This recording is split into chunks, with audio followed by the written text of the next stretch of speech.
नमस्कार दोस्तों, जब यहाँ तक आ गए हो तो वीडियो देख करके जाना, क्योंकि यह है प्रीवियस ईयर का क्वेश्चन और प्रीवियस ईयर का क्वेश्चन हर साल रिपीट किए जाते हैं। इसके करने के बाद में 2 3 4 नंबर आपका पूरा पक्का हो जाएगा एग्जाम में सही होने की। आ जाओ देखते हैं, ये 2018 के PYQ है ज्योग्राफी का। आओ देखते हैं क्वेश्चन यहाँ से हम लोग। निम्नलिखित में से भारत में पुरुष प्रवास का प्रमुख कारण क्या है? कई बार इस क्वेश्चन को डिस्कस हम लोग कर लिए हैं। भारत में पुरुष प्रवास का प्रमुख कारण क्या है? इसका राइट आंसर हो जाएगा सी। एक का कितना होगा? सी हो जाएगा, काम और रोजगार। पुरुष का प्रवास का प्रमुख कारण क्या है? काम और रोजगार है। इसका विस्तृत व्याख्या भी यहाँ पे दिया हुआ है। व्याख्या: भारत में ग्रामीण क्षेत्रों से नगर की ओर होने वाले पुरुष प्रवास का मुख्य कारण आर्थिक सुरक्षा और आजीविका है। मतलब काम करने के लिए, रोजगार खोजने के लिए पुरुष क्या होते हैं? प्रवास करते हैं, एक जगह से दूसरे जगह जाते हैं। कृषि पर अत्यधिक निर्भरता के कारण पुरुष शहरों की ओर प्रवास करते हैं। स्त्रियों के प्रवास का मुख्य कारण क्या है? स्त्रियों के प्रवास के मुख्य कारण है विवाह, जबकि पुरुषों के प्रवास के काम और रोजगार का योगदान सर्वाधिक लगभग कितना है? 38% है। महिला प्रवास का मुख्य कारण क्या? 65% है। पुरुष प्रवास का काम रोजगार, पुरुष पैसा रोजगार के लिए बाहर जाता है और महिला विवाह करके घर से बाहर जाती है। ठीक है, आइए देखते हैं इसके अगले क्वेश्चंस को। निम्नलिखित में से कौन सी खाद्य फसल है? कौन सी खाद्य फसल है? तो दो का राइट आंसर कितना हो जाएगा? दो का राइट आंसर हो जाएगा सी। मक्का इसमें खाद्य फसल है, बाकी कॉफ़ी पेय है, गन्ना भी पेय है। आइए देखते हैं हम इसको विस्तृत व्याख्या को देखते हैं। विस्तृत व्याख्या में क्या है? मक्का व्याख्या: एक प्रमुख खाद्य तथा चारा फसल दोनों है। यह भारत की खाद्यान्न फसलों के अंतर्गत आती है। अन्य विकल्पों का विश्लेषण: गन्ना और चुकंदर नकदी व्यापारिक फसलें हैं जिसमें चीनी बनाई जाती है। ठीक, कॉफ़ी पेय फसल है। खाद्य फसलों के रूप में देखिए यहाँ पे लिख दिया गया है कोष्ट में, यहाँ पे खाद्य फसल गेहूं चावल मक्का, पेय फसल चाय कॉफ़ी हो गया, नकदी फसल गन्ना कपास हो गया। रोपड़ फसल कौन कौन सा होता है आपको बताना है कमेंट बॉक्स में। चलते हैं अगले क्वेश्चंस की तरफ हम लोग। निम्नलिखित में से कौन सा भू उपयोग संवर्ग नहीं है? तीन का राइट आंसर कितना हो जाएगा? तीन का राइट आंसर हो जाएगा सी। भू उपयोग संवर्ग नहीं है सीमांत भूमि। अब देखते हैं इसकी विस्तृत व्याख्या की जानकारी पूरी तरह से आपके सामने हम लाते हैं। भू राजस्व विभाग के अनुसार भू उपयोग के 9 वर्गों में विभाजित किया गया है। सीमांत भूमि कोई आधिकारिक भूमि उपयोग वर्ग नहीं है, यह किसानों की श्रेणी से संबंधित शब्द है। वनों के अधीन भूमि और कृषि कार्यों में प्रयुक्त भूमि बंजर व व्यर्थ भूमि, स्थायी चारागाह, विविध दरों फसलों वाली भूमि, कृषि योग्य व्यर्थ भूमि, वर्तमान प्रति, पुरातन प्रति और निवल बोया गया क्षेत्र होता है। ठीक, भू राजस्व अभिलेखों में नौ मुख्य भाग होते हैं। कितने मुख्य भाग होते हैं? 9 मुख्य भाग होते हैं। सीमांत भूमि इनमें शामिल नहीं है। निबल बोया गया क्षेत्र और सकल बोया गया क्षेत्र का अंतर विद्यार्थियों को स्पष्ट कराएं। ये चीज़ आपको खुद से देखना है, क्योंकि ऑब्जेक्टिव में इसको हम नहीं करा पाएंगे, वीडियो बहुत ज़्यादा टाइम्स का हो जाएगा। इसको देखना, इसको कर करना खुद से, एग्जाम में पूछा जाता है क्वेश्चन इससे। निम्नलिखित राज्यों में से किसमें प्रमुख तेल क्षेत्र स्थित है? इसका राइट आंसर कितना हो जाएगा? सॉरी, इसका राइट आंसर 4 का कितना हो जाएगा? बी हो जाएगा। प्रमुख तेल क्षेत्र शोधक है असम में। असम में कौन सा कारखाना है ये आपको बताना है। भारत का सबसे पुराना और प्रसिद्ध तेल खनिज क्षेत्र राज्य असम में स्थित है। असम का डिगबोई यहाँ पे दे ही दिया है। डिगबोई किस राज्य में है? असम में है। भारत का सबसे पहला तेल कुआं जिसे 1889 में खोजा गया था। क्वेश्चन में पूछेगा भारत का पहला तेल शोधक कारखाना कौन सा है? डिगबोई है। कहाँ पे है? असम में है। कब खोजा गया था? 1889 में खोजा गया था। डिगबोई, नहरकटिया, मोरन हुगरीज हो गया, असम में है, ये भी है। इसके अलावा गुजरात अंकलेश्वर, अंकलेश्वर कहाँ है? गुजरात में है। बम्बे हाई प्रमुख तटीय अपतटीय क्षेत्र है। डिगबोई असम भारत की सबसे पुरानी रिफाइनरी तेल क्षेत्र है। पूछेगा भारत का सबसे पुरानी रिफाइनरी तेल क्षेत्र कौन है? डिगबोई है। कहाँ है? किस राज्य में है? असम में है। ठीक है, मैप पे भी इसको आपको देखते रहना है। अगला क्वेश्चन है, खट्टे रसेदार फलों की कृषि संबंधित है। खट्टा रसेदार फलों की कृषि किससे संबंधित है? पिछले साल, आगे साल या पिछले साल जरूर क्वेश्चन ये पूछा गया है। ठीक है, भूमध्य सागरीय कृषि हो जाएगा। 5 का राइट आंसर कितना हो जाएगा? सी हो जाएगा। अब देखते हैं हम लोग विस्तृत व्याख्या। भूमध्य सागरीय कृषि की विशिष्ट प्रकार की कृषि है जिसका मुख्य ध्यान खट्टे रसदार फलों जैसे अंगूर हो गया, संतरा हो गया, नींबू, अंजीर और जैतून के उत्पादन पर होता है। यह क्षेत्र अंगूर की खेती और उच्च गुणवत्ता वाली शराब उत्पादन के लिए प्रसिद्ध है। ठीक है, आगे चलते हैं क्वेश्चन पे। विश्व के प्रमुख समुद्री पतन निम्नलिखित में से किस प्रकार का है? समुद्री पतन किस प्रकार का? 6 का राइट आंसर कितना हो जाएगा? सी हो जाएगा। ये हो गया विस्तृत पतन है। अब इसका विस्तृत व्याख्या भी देख लेते हैं हम लोग। विस्तृत पतन वे पतन होते हैं जो बड़े पैमाने पर सामान्य कार्गो तथा बल्क कार्गो दोनों प्रबंध करते हैं। इस बात को ध्यान से सुनना। विस्तृत पतन किसको बोला जाता है? तो विस्तृत पतन वे पतन होते हैं जो बड़े पैमाने पर सामान्य वर्ग कार्गो तथा बल्क कार्गो दोनों प्रबंध करते हैं। विश्व के अधिकांश बड़े वाणिज्य पतन विस्तृत पतन की श्रेणी में आते हैं। अन्य प्रकार नौसेना पतन युद्धपोत के लिए आता है, तेल पतन टैंकरों के लिए जैसे आबादान हो गया, विस्तृत पतन सभी प्रकार के माल और यात्रियों की भारी मात्रा में परिवहन करता है। ठीक, अगले क्वेश्चंस की तरफ मूव करते हैं हम लोग। देखिए आईटीडीपी क्या है? समन्वित पर्यटन विकास प्रोग्राम है या समन्वित जनजातीय विकास प्रोग्राम है। तो 7 का राइट आंसर कितना हो जाएगा? 7 का राइट आंसर हो जाएगा बी। ठीक है, अब इसकी विस्तृत व्याख्या को हम लोग थोड़ा सा देखते हैं। आईटीडीपी पूर्ण रूप समन्वित जनजातीय विकास परियोजना है। यहाँ पे दिया है इंटीग्रेटेड, आईटीडीपी का पूर्ण रूप है इंटीग्रेटेड ट्राइबल डेवलपमेंट प्रोजेक्ट है। इसकी शुरुआत जनजातीय क्षेत्रों के आर्थिक विकास और जीवन स्तर को सुधारने के लिए किया गया है। ये हो गया इसका कारण कि क्यों इसका विकास किया गया है। भरमौर जनजातीय क्षेत्र कहाँ है? हिमाचल प्रदेश में है। गद्दी जनजाति भी हिमाचल प्रदेश में है। इसके विकास हेतु समन्वित जनजातीय विकास कार्यक्रम लागू किया गया था। एक वीडियो हम लेकर आएंगे जिसमें आपको जनजाति से क्वेश्चंस होगा कि कौन सा जनजाति किस राज्य में पाया जाता है। जैसे यहाँ पे गद्दी की बात किया है, भरमौर का बात किया है, उस वीडियो में सब आपको क्लियर करा दिया जाएगा। भरमौर क्षेत्र विकास योजना आईटीडीपी का प्रसिद्ध इनिशिएटिव के ये उदाहरण आपको लिया गया है। अगला क्वेश्चन है, निम्न में से किस अर्थव्यवस्था में उत्पादन का स्वामित्व व्यक्तिगत होता है? 8 का राइट आंसर कितना होगा? 8 का राइट आंसर होगा बी, पूंजीवाद। अब इसकी विस्तृत व्याख्या को हम लोग देखते हैं। पूंजीवाद अर्थव्यवस्था में उत्पादन के साधनों, भूमि, पूंजी, उद्योग पर व्यक्तिगत स्वामित्व होता है। इसका मुख्य उद्देश्य लाभ कमाना होता है। ये सब करने का मुख्य उद्देश्य क्या है? लाभ कमाना, ज़्यादा पैसा कमाना। समाजवादी में सरकारी सार्वजनिक स्वामित्व होता है। व्याख्या, पूंजीवाद में क्या होता है? कोई एक ही आदमी अपने पास सब कुछ रखता है, प्राइवेट ओनरशिप होता है। समाजवादी में क्या होता है? सरकारी होता है, सार्वजनिक होता है, सभी का इस पे हक होता है। जैसे भारत में निजी और सार्वजनिक दोनों प्रकार का अस्तित्व होता है, हमारे देश में दोनों प्रकार का अस्तित्व होता है। पूंजीवाद व्यक्तिगत है, समाजवादी सरकारी अधिकार है। मिश्रित क्या है? निजी प्लस सरकारी। पूंजीवाद कहेगा तो व्यक्तिगत यानी प्राइवेट आदमी, प्राइवेट संस्था के हाथों में रहता है, इसका ओनरशिप प्राइवेट होता है। समाजवादी कहेंगे तो ये सार्वजनिक होता है, सरकारी रहता है। और मिश्रित कहेंगे तो दोनों आ जाएगा। ठीक है, अगले क्वेश्चंस की ओर मूव करते हैं हम लोग। निम्नलिखित में से कौन सी रोपण फसल नहीं है? कई बार इस क्वेश्चंस को बताया गया है। रोपण फसल कौन कौन सा है, कौन कौन नहीं है, क्वेश्चंस हमेशा पूछे जा रहे हैं, इसलिए आपको ध्यान में रखना है।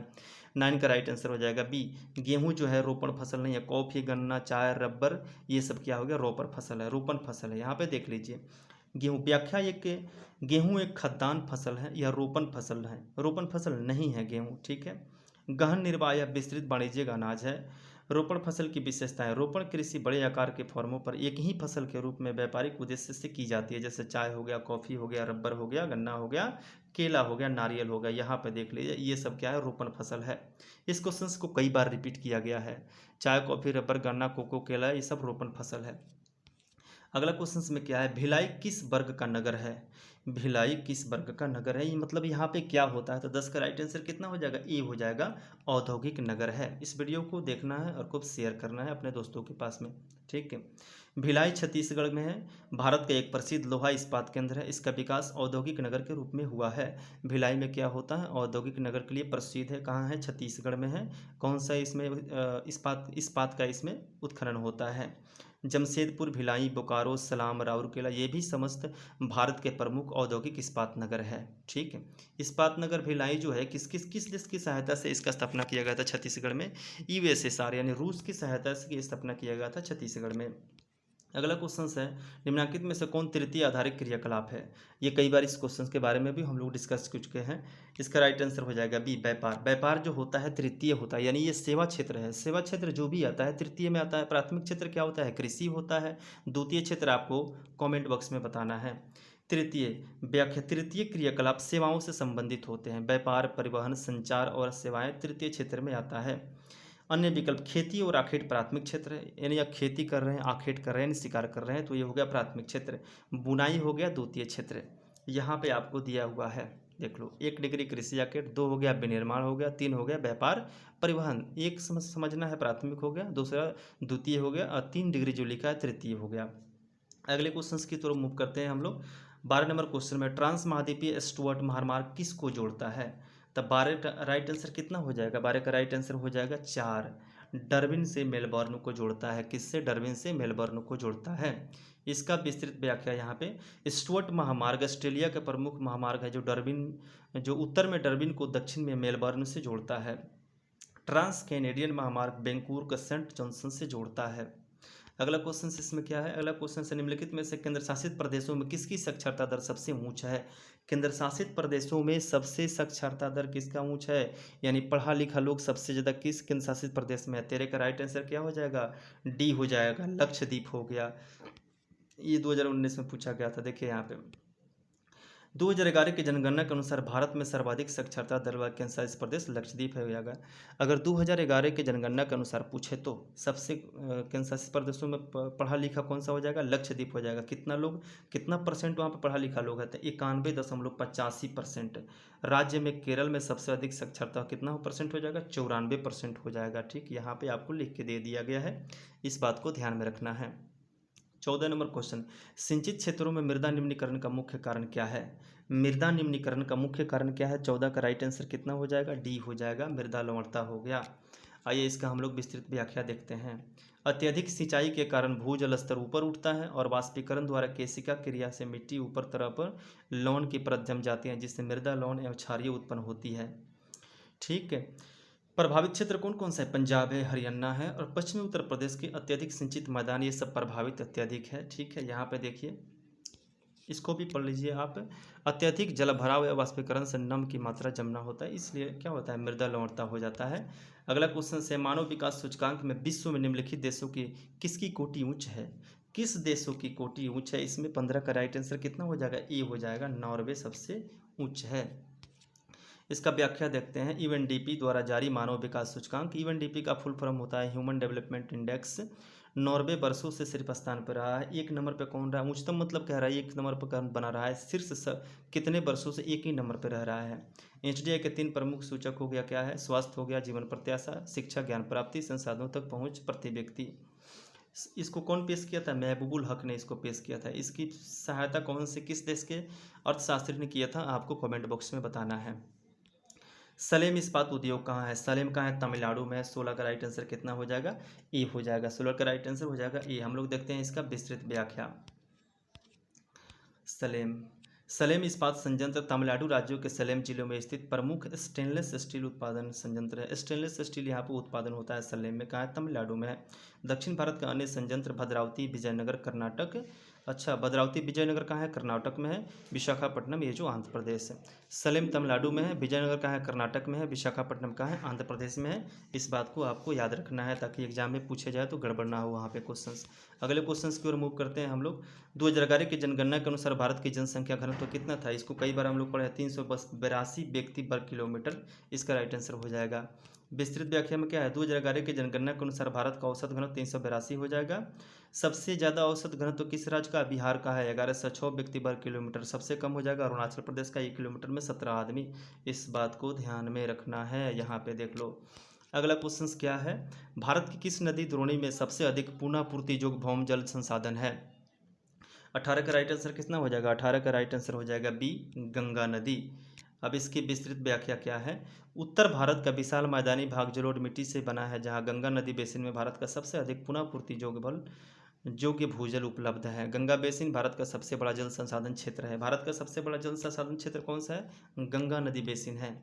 अगला क्वेश्चन है, रबर की किस प्रकार की कृषि का उपज है। अब बताइए, पिछले क्वेश्चंस में हम लोग पढ़े हैं रबर किस प्रकार की फसल का उपज है, तो 19 का राइट आंसर कितना हो जाएगा, ए हो जाएगा, रोपण हो गया। कौन कौन सी रोपण फसल है एक बार और बता देना। यहाँ पे देखिए, प्राकृतिक रबर का एक प्रमुख औद्योगिक वाणिज्य रोपण फसल है। भारत में केरल राज्य रबर का सबसे बड़ा उत्पादन होता है। केरल सबसे अधिक किस राज्य में उत्पादन, रबर किस राज्य में सबसे अधिक उत्पादन होता है, तो रबर सबसे अधिक केरल में उत्पादन होता है। 90% से ज़्यादा रबर का उत्पादन केरल में होता है। ठीक है, अगले क्वेश्चंस की तरफ हम लोग चलते हैं। टोक्यो औद्योगिक केंद्र स्थित है। टोक्यो कहाँ है, तो टोक्यो कहाँ है, 20 नंबर का राइट आंसर हो जाएगा बी, टोक्यो जापान में है। टोयोटा कंपनी किस देश की कंपनी है, ये आपको कमेंट में बताना है।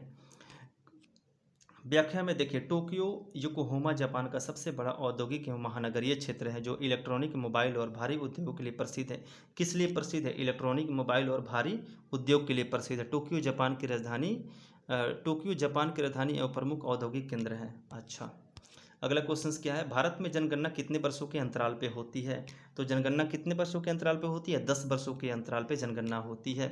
इसकी विस्तृत व्याख्या यहाँ पे क्या है, भारत में नियमित दशकीय जनगणना की शुरुआत 1881 लॉर्ड रिपन के काल में हुआ था। सबसे पहले कब हुआ था? 1872 में हुआ था। ये बताना है आपको किसके काल में हुआ था। लॉर्ड 1872, प्रथम जनगणना 1872 में हुआ था। किसके काल में हुआ था? क्वेश्चन हम लोग पहले पढ़े हुए हैं, इसलिए आपको कमेंट बॉक्स में बताना है। अगला क्वेश्चन है, उत्तर भारत में सिंचाई का मुख्य स्रोत क्या है? 22 का राइट आंसर कितना हो जाएगा? 22 का राइट आंसर हो जाएगा बी, उत्तर भारत में नहर से सिंचाई किया जाता है ज़्यादातर। उत्तर भारत की स्वदेश वाहिनी नदियों के कारण यहाँ नहरों का विस्तृत जाल बिछा हुआ है, जैसे पंजाब हो गया, हरियाणा हो गया, उत्तर प्रदेश, बिहार में। दक्षिण भारत में तालाब प्रमुख साधन है। दक्षिण भारत में तालाब से सिंचाई होता है और उत्तर भारत में नहर से होता है। यहाँ पे आपको ध्यान देना है। उत्तर भारत नहरें हो गया और दक्षिण भारत क्या हो गया? तालाब हो गया। इसके कारण भी हम लोग क्वेश्चंस में पढ़े हुए हैं। अंकलेश्वर तेल कहाँ है भाई साहब? पढ़े हैं हम लोग। अंकलेश्वर कहाँ है? गुजरात में है। 23 का राइट आंसर कितना हो जाएगा? बी हो जाएगा। असम में कौन सा तेल क्षेत्र है ये बताना है। राजस्थान में कौन है ये बताना है। महाराष्ट्र में कौन है आपको ये सभी आंसर्स बताना है कमेंट बॉक्स में। आइए देखते हैं इसको विस्तृत व्याख्या हम लोग। अंकलेश्वर गुजरात के भरूच जिले में स्थित एक अत्यंत समृद्ध खनिज तेल उत्पादक है। अंकलेश्वर, कलोल, महसाणा ये सब गुजरात का है। ये अंकलेश्वर के अलावा भी पूछ देगा कलोल और महसाणा किस राज्य में है, तो गुजरात में है। अगला क्वेश्चन है 24 नंबर, नीति आयोग की स्थापना कब हुआ था? नीति आयोग का स्थापना, बहुत ही बढ़िया क्वेश्चन है। 24 का राइट आंसर कितना हो जाएगा? बी हो जाएगा। नीति आयोग का स्थापना हुआ था 2015 में। आपको बताना है नीति आयोग के अध्यक्ष कौन होते हैं। बिल्कुल ही सिंपल क्वेश्चन है ये वाला। योजना आयोग 1950 के स्थान पर, पहले इसका नाम था योजना आयोग, 1950 में इसका नाम था योजना आयोग। इसका गठन हुआ था 1 जनवरी 2015 को नीति आयोग का गठन किया गया। इसके अध्यक्ष प्रधानमंत्री होते हैं। यहाँ पर लिख भी दिया है कि नीति आयोग का अध्यक्ष कौन होते हैं? प्रधानमंत्री होते हैं। तो बताना है अभी नीति आयोग के अध्यक्ष कौन है वर्तमान में।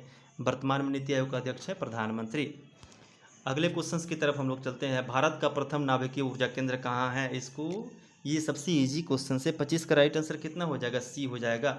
भारत का प्रथम नाभिकीय ऊर्जा है तारापुर में। भारत का प्रथम नाभिकीय ऊर्जा है तारापुर में। तारापुर परमाणु ऊर्जा स्टेशन 1969 में स्थापित भारत का पहला व्यावसायिक परमाणु स्टेशन है। तारापुर भारत का पहला व्यावसायिक परमाणु स्टेशन है। इसका स्थापना कब हुआ था? तो इसका स्थापना हुआ था 1969 में। इस बात को ध्यान में रखना है।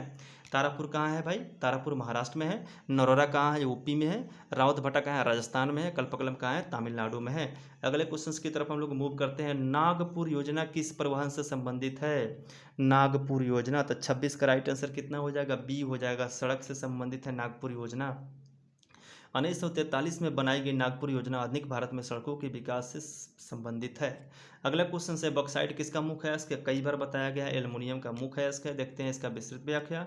बॉक्साइट एल्युमिनियम प्राप्त करने का मुख्य कच्चा अयस्क है। उड़ीसा भारत में सबसे अधिक बॉक्साइट का उत्पादन है। भारत में सबसे ज़्यादा बॉक्साइट किस राज्य में होता है? उड़ीसा में होता है।